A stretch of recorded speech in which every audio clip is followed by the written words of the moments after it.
मला माहिती आहे तुम्ही अजूनही माझ्यावर रागावलाय. मला माझी चूक मान्य आहे. मी अनुप्रियाबद्दल तुम्हाला चुकीची माहिती दिली आणि त्याचाच तुम्हाला मानसिक त्रास झालाय.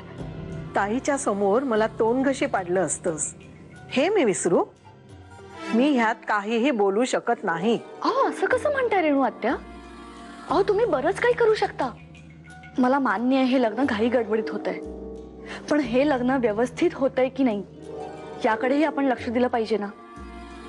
या पैशांचं आमच्यासाठी किती महत्त्व आहे हे मी तुम्हाला शब्दात नाही सांगू शकत. मला कल्पना आहे त्याची. एकदा व्यवहार ठरला म्हटल्यानंतर त्यामध्ये बदल नाही होणार. उरलेली रक्कम तुम्हाला लग्नाच्या दिवशी वेळेवर मिळेल. नाही पण एक गोष्ट सांगू का तुला, या घरात ना गावातल्या किंवा गरीब मुलींना सुना करून घेण्याची सवयच आहे.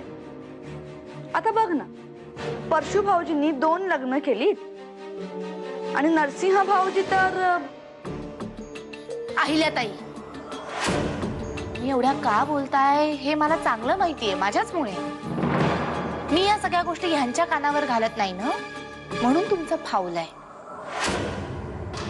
पण जर का मी या सगळ्या गोष्टी यांना जाऊन सांगितल्या तर पुढच्या तासाभरात तुम्हाला घराबाहेर निघावं लागेल. जाऊ? सांगू? सांगू का ग? घाबरलीस? घाबरता ना? मग परिणाम काय होणार आहे हे माहिती असताना का हे सगळं बोलता? जा, जाऊन तुमची कामं करा. जा. समजा बाबा अचानक इकडे आले ना तर त्यांना काय वाटेल? बापरे, हा विचार आमच्या कोणाच्या डोक्यातच नाही आला रे. नाही पण असं काही होणार नाही. आणि समजा असं काही झालंच ना तर काय करायचं याबद्दल मी बोलते बाबांची सुद्धा आणि जानकीशी सुद्धा. तू नको काळजी करूस. आणि महत्वाचं म्हणजे नको त्या गोष्टींचा विचार नको करत बसूस. अभ्यासाकडे लक्ष दे. पण वाकनीस काका, म्हणजे ती खरोखरच तयार आहे ना? नाही नाही, तिला काहीच अडचण नाहीये. मी त्यांच्या घरी जाऊन बोलणी करून सुद्धा आलोय आणि ठरलेली रक्कमही त्यांना दिलीये. सगळं काही व्यवस्थित आहे. मी तुम्हाला आधी म्हटलं होतं की मला अस्मिताला भेटायचंय, पण आता अनुजाशी यांचं लग्न लावून द्यायचंय म्हटल्यानंतर मला अनुजाला भेटायचंय. तुम्ही आमच्या भेटण्याची व्यवस्था करू शकाल ना? हो का नाही, नक्कीच करूया. मी तिच्याशी बोलतो आणि तुम्हाला कळवतो. मला जरासं अर्ध्या वाटेवर सोडून द्यायचं होतं तर मग प्रेम का केलंस माझ्यावर? का आलास माझ्या आयुष्यात? मला खरंच करायचं नाहीये लग्न. बाबांची अवस्था, माझ्या घरावरचं कर्ज, हे सगळं कळतंय रे मला. पण मला त्याकरता माझं आयुष्यपणाला नाही लावायचंय मोहित. तू माझ्या जागी असतास तर तू काय केलं असतं सांग ना. मला कळतंय खूप कठीण आहे तुझ्यासाठी हे. अगं पण माझ्यासाठी सोपं नाहीये हे.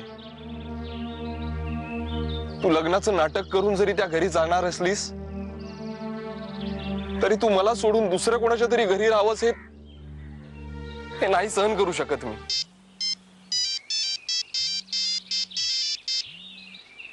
हॅलो, कोणाचा फोन होता? जानकीचा. नरसिंह किल्लेदारांची बायको.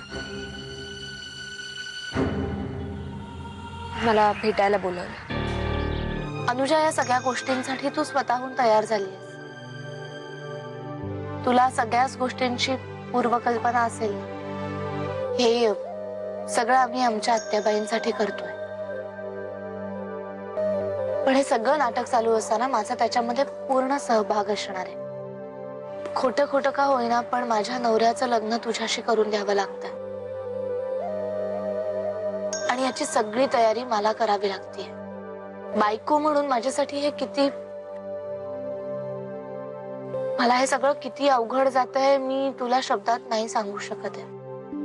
मला तुला फक्त एवढंच सांगायचं आहे की हे सगळं नाटक आहे याचं भान सुटू देऊ नकोस.